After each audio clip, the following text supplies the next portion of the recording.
Olá pessoal, estamos aqui mais uma vez para discutir essa obra do Nicolas Abanhanho, História da Filosofia, que vão ser divididas em 1068 aulas. Vamos ver se eu aguento fazer tudo isso aqui. Agora que estou trabalhando em horário comercial, estou mais tranquilo no período da noite para gravar os vídeos. E vamos lá, o que a gente vai falar aqui dessa obra maravilhosa? Para mim, é a melhor obra da história da filosofia, assim, de maneira mais completa, né? Para mim é melhor até que a obra do Giovanni Reale, certo? Hoje vamos então falar um pouquinho ali sobre os períodos da filosofia grega. Essa é a nossa quinta aula. Vamos ver então quais são os períodos da filosofia grega. O seu próprio caráter de pesquisa autônoma, na qual cada um está igualmente empenhado e da qual se pode e deve cada um esperar o cumprimento da sua personalidade, torna difícil dividir em períodos o curso da filosofia grega. Então, de maneira geral, é muito complexo, é muito complicado realizar uma divisão histórica da filosofia. Por quê? De qualquer período. Aqui a gente está falando da filosofia grega, da filosofia antiga. Essa dificuldade se deve, de certa forma, em colocar autores dentro de caixinhas, certo? Por exemplo, olha um dos grandes problemas que eu já havia discutido nos meus vídeos que estava fazendo sobre a contra-história da filosofia. Um autor como Demócrito, de maneira geral, é considerado um pré-socrático. Mas como que Demócrito pode ser pré-socrático se ele vive no mesmo período que Sócrates? E parece que ele vive ainda mais que Sócrates. Sócrates morre e o Demócrito continua vivendo. Mas por que então que Demócrito é um pré-socrático se ele vive no mesmo período que Sócrates? Então, o critério para fazer essas divisões históricas se dá em relação à forma de pensamento ou à problemática. Então não é tanto uma ordem cronológica, embora a gente perceba que tem uma lógica, tem uma ordem cronológica sim, mas muitas vezes se a gente for levar ferro e fogo ela acaba não batendo. Então esses períodos filosóficos são dados geralmente pela forma de pensamento, pela evolução dentro da história do pensar. Mas é muito difícil dividir os autores nesses períodos de pensamento. Tá? Falar que a filosofia grega é dividida em 5 períodos é muito complicado. Entretanto, esse é um trabalho realizado por pesquisadores, pessoas que pesquisam, que dedicam a sua vida inteira a estudar uma forma de filosofia. Tem autores diversos que foram lá e estudaram a filosofia antiga, a filosofia grega, a filosofia greco-romana e conseguiram perceber ali padrões, e a partir desses padrões eles acharam conveniente realizar essas divisões, porque didaticamente é muito mais fácil entender a filosofia antiga quando se divide ela em períodos. Vamos dar uma olhadinha então nesses períodos para ver o que eles são, do que eles falam. Isso aqui é ótimo, é excelente para te dar uma base para você entender o que é filosofia antiga. Eu não sei nada de filosofia antiga, professor, não sei nada. Se você souber os 5 períodos mais ou menos como são divididos, você já vai ter uma ideia, já vai ser um norte, já vai ser algo interessante para você. Todavia, a organização da pesquisa nas escolas e as relações necessariamente existentes entre escolas contemporâneas, que mesmo quando são polêmicas, se batem em terreno comum, permitem distinguir no curso da filosofia grega um certo número de períodos, cada um dos quais determinado pela escolha de posição no problema fundamental de pesquisa. Então, mais uma vez, o que eu estou trazendo aqui é: esses períodos são divididos conforme vai se dando a evolução no pensamento, vai se dando uma evolução na maneira de pensar na problemática. Não estou dizendo que há uma evolução do pensamento no sentido de que um filósofo pensa melhor que o outro. Não, na história da filosofia não existe isso. Filosofia, arte são diferentes, por exemplo, de ciência. A filosofia e a arte sempre são válidas, a não ser que o autor entre num terreno onde possa ser atestada, digamos assim, o erro da sua argumentação, a falha na sua argumentação. Mas se isso não se dá, a filosofia é válida, tanto a filosofia de Platão, quanto de Buda, quanto o hinduísmo, quanto a filosofia japonesa, a filosofia de Confúcio, ainda valem, porque elas não tratam de questões relacionadas à verdade, mas de questões de valores. E isso é uma outra história. Ciência não. Se a gente pega, por exemplo, a ciência de Aristóteles, a ciência de Aristóteles não vale. A ciência praticada por Platão não vale, certo? Vale apenas como perspectiva histórica. Mas hoje em dia ela foi superada, ela foi ultrapassada e existem outras formas de ciência. A física, a química, a biologia evoluíram muito e não se pode mais voltar ao pensamento físico de Aristóteles. Mas em relação à ética, à estética, à filosofia política, ainda podemos voltar, porque não se trata de um juízo de fato, e sim de juízo de valor. É diferente, tá? Se considerarmos o problema em torno do qual virá sucessivamente gravitar a pesquisa, podem distinguir-se 5 períodos, ou seja, dependendo do problema, a gente pode identificar 5 períodos dentro da história da filosofia greco-romana, filosofia grega antiga. Um período cosmológico, um período antropológico, o ontológico, o ético e o religioso. Esses são os 5 períodos da filosofia. Vou sempre voltar a esses períodos, né? Eu sou meio chato, então eu gosto de ficar repetindo. Quando eu começar minhas aulas lá sobre os pré-socráticos, eu vou falar, ó, estamos falando do período cosmológico. E por aí vai. Sempre gosto de repetir. Se vocês já acompanharam meus outros vídeos, vocês veem que eu sou meio prolixo, né? Justamente eu gosto de ficar repetindo informações porque acredito que as informações importantes devem ser repetidas, tá? Às vezes é meio chato, mas esse é o meu método, né? Acho que cada um se identifica de uma forma. Então vamos ver esse período. O primeiro período da história da filosofia grega é o período cosmológico. Esse período cosmológico compreende as escolas pré-socráticas, com exceção dos sofistas. Os sofistas são autores também considerados ali dentro desse período pré-socrático, embora eles também estejam ali na época de Sócrates. O Sócrates ele era aluno de sofistas, então eles estão ali mais ou menos no mesmo período. Mas esse período cosmológico compreende, então, esses filósofos pré-socráticos, incluindo Demócrito, que não é pré-socrático, mas ele está ali no meio, e, e a exceção são os sofistas, tá? Porque eu já vou falar um pouquinho deles. Qual que é a característica desse período cosmológico? Ele é dominado pelo problema de perseguir a unidade que garante a ordem do mundo e a possibilidade do conhecimento humano. Então, o período cosmológico pode ser definido como justamente esse período onde se busca uma unidade no cosmos. Do que é formado o cosmos? Da onde que ele veio? O que formam todas as coisas? É água? É a terra? É o ar? É o fogo? É o átomo? É o áperon? O que é? É o número? Então esse é um problema cosmológico. Então os autores pré-socráticos ali, eles estão em torno desse problema, dessas questões. Dentro da filosofia hindu, da filosofia chinesa e japonesa também, tem muitos autores ali que vão justamente questionar a origem das coisas. Na China é muito comum ali eles terem 5 elementos para definir como é formada a realidade.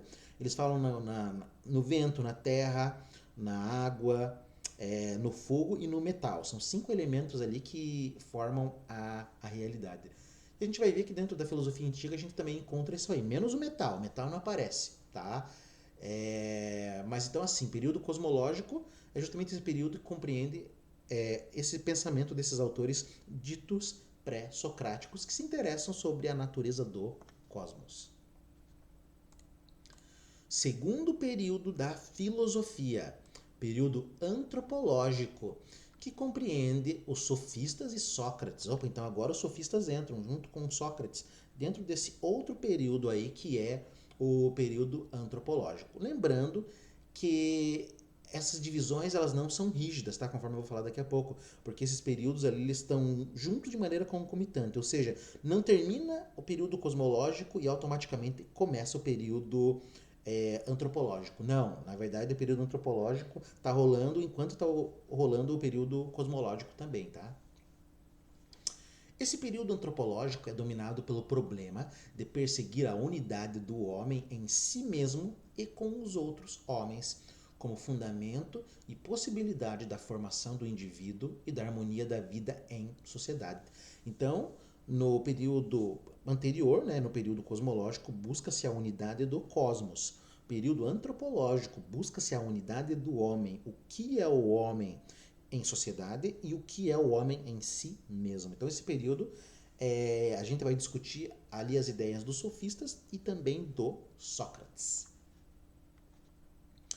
Terceiro período, período ontológico ou também o período de ouro da filosofia antiga.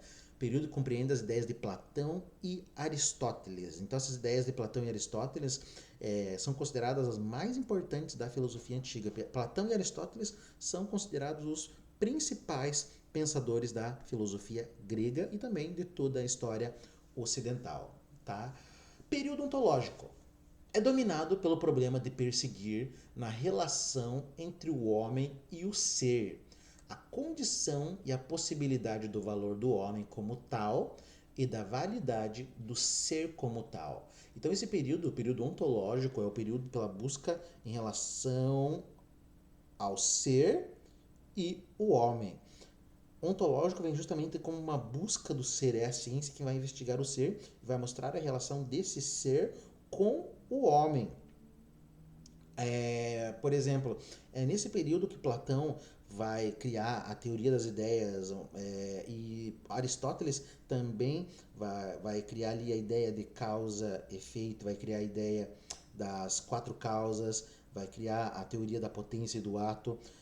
Todas essas construções, tanto de Platão quanto de Aristóteles, vão justamente tentar justificar o que é a realidade e a relação do homem com essa realidade. Este período, que é o da plena maturidade do pensamento grego, torna a propor na sua síntese os problemas dos dois períodos precedentes. Então esse período ontológico, ele vai pegar ali os problemas do período cosmológico e do período antropológico e, na tentativa de investigar o ser, a filosofia de Platão e Aristóteles vai automaticamente resolver os problemas desses dois períodos anteriores. Então, investigando o ser, eu vou descobrir o que é o homem e o que é esse cosmo que os filósofos pré-socráticos buscavam. Então, a teoria de Platão e Aristóteles é uma teoria que faz uma síntese entre tudo aquilo que já foi apresentado e uma nova forma de filosofar, uma nova forma de pensar. Por isso que o Nicolas Banhanho aqui fala de uma maturidade do pensamento filosófico. O pensamento filosófico atingiu ali a sua plena maturidade. A filosofia caminhou ali desde o início dos pré-socráticos, passou pelos sofistas e chegou com Platão de forma refinada. A filosofia praticamente é completa dentro da obra de Platão e Aristóteles. Quarto período da filosofia antiga, período ético, que compreende o estoicismo, o epicurismo, o ceticismo e o ecletismo. Então, dentro desse período aqui, que vai se dar lá no período helenista, um pouquinho depois ali da morte de Aristóteles, ali um pouquinho depois ali das conquistas de Alexandre o Grande, o período helenista está bem aí, na verdade, vão surgir ali 4 movimentos filosóficos: o estoicismo, epicurismo, ceticismo e o ecletismo. Também há o cinismo, mas o cinismo está ali dentro do período antropológico e do período ético também. Esse período vai ser caracterizado, olha, ó, é dominado pelo problema da conduta do homem e é caracterizado pela diminuta consciência do valor teorético da pesquisa. Então a filosofia grega, conforme nós dissemos nas aulas anteriores, é uma filosofia voltada para a pesquisa.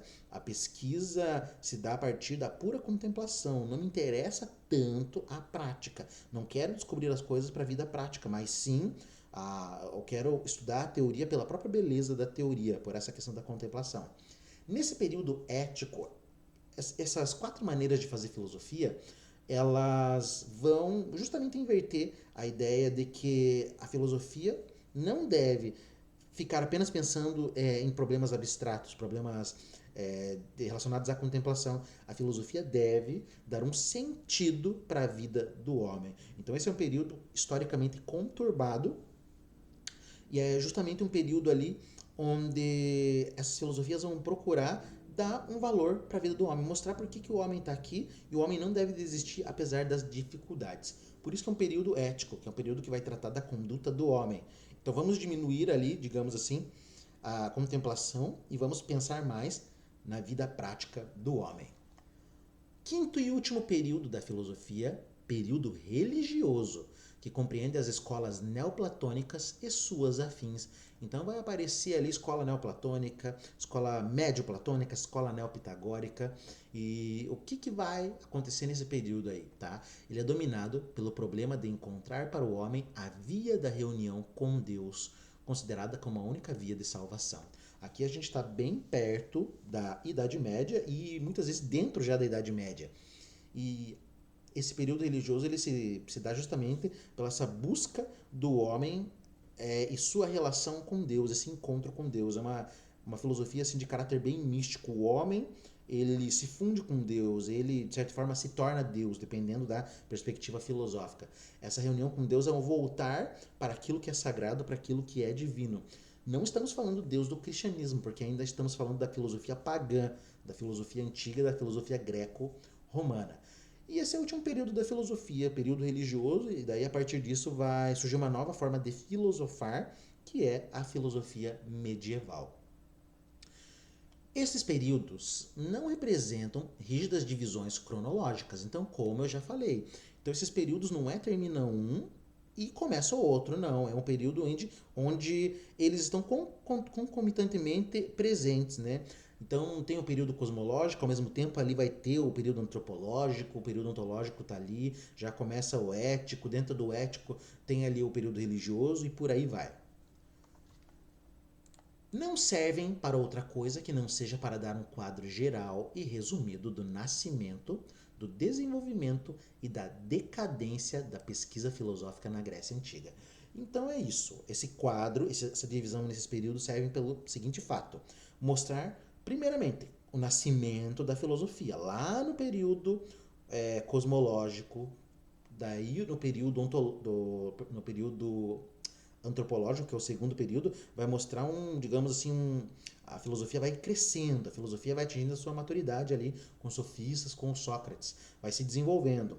Quando chega ali na filosofia de Platão, de Aristóteles, que é o período ontológico, ela chega ali no seu ápice, chega no seu auge, pelo menos para a maioria dos pesquisadores. E depois que ela atinge esse auge ali com Platão e Aristóteles, a filosofia começa a decair, começa a descer lá no período ético até chegar no período religioso, que é o fim da filosofia grega, da filosofia greco-romana. Então a gente vai discutir isso no nosso curso. A gente vai terminar lá por volta da aula 125, se eu não me engano. E é bastante coisa, mas vai dar para dar um quadro geral da filosofia antiga. Então é isso, pessoal. A gente se vê no próximo encontro para continuar discutindo essa obra aqui do Nicolás Abanhanho. Espero que vocês tenham gostado da aula e nos vemos aí na próxima.